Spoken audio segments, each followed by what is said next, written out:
అందరికీ నమస్కారం welcome to Telugu bulletin ప్రత్యేక అసెంబ్లీ సమావేశంలో మొదట సమగ్ర కులగణన చేపట్టిన విధానం సేకరించిన వివరాలతో పాటు ఎస్సీ వర్గీకరణపై సీఎం రేవంత్ రెడ్డి ప్రకటన చేశారు. కులగణన పూర్తి నివేదికతో పాటు ఎస్సీ కమిషన్ ఇచ్చిన రిపోర్ట్ను సభలో సభ్యులకు అందించి చర్చించబోతున్నారు. ఇక తెలంగాణలో చేపట్టిన కులగణనను దేశవ్యాప్తంగా చేపట్టాలని అసెంబ్లీలో తీర్మానం చేసి ఆ కాపీని కేంద్రానికి పంపుతారు.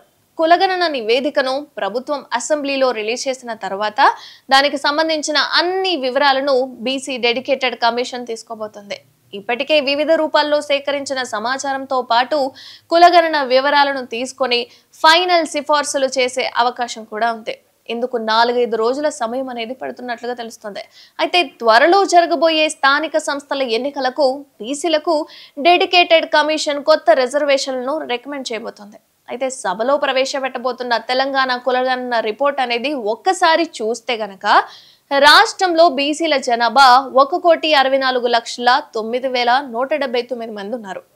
అయితే రాష్ట్ర జనాభాలో వీరు 46.25% ఉన్నారు. ఎస్సీల జనాభా విషయానికి వస్తే 61,84,319 మంది ఉన్నారు. ఇక వీరిలో 17.43% ఉన్నారు. ఎస్టీల విషయానికి వస్తే రాష్ట్రంలో 37,05,929 మంది ఉన్నారు. అయితే వీరు 10.45% ఉన్నారు. ఇక బీసీ మైనార్టీ ముస్లింలు 35,76,588 మంది ఉన్నారు.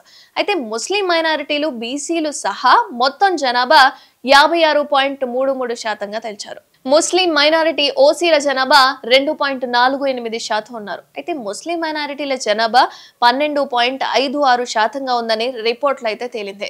ఎవరు ఎంతమంది ఉన్నా అసలు తెలంగాణకు సంబంధించి కులగణన వ్యవస్థ చేయడం, దీన్ని నివేదిక అనేది తీసుకురావడం, అమలు చేయడంపై ఏ విధంగా స్పందిస్తారో కామెంట్ చేయండి.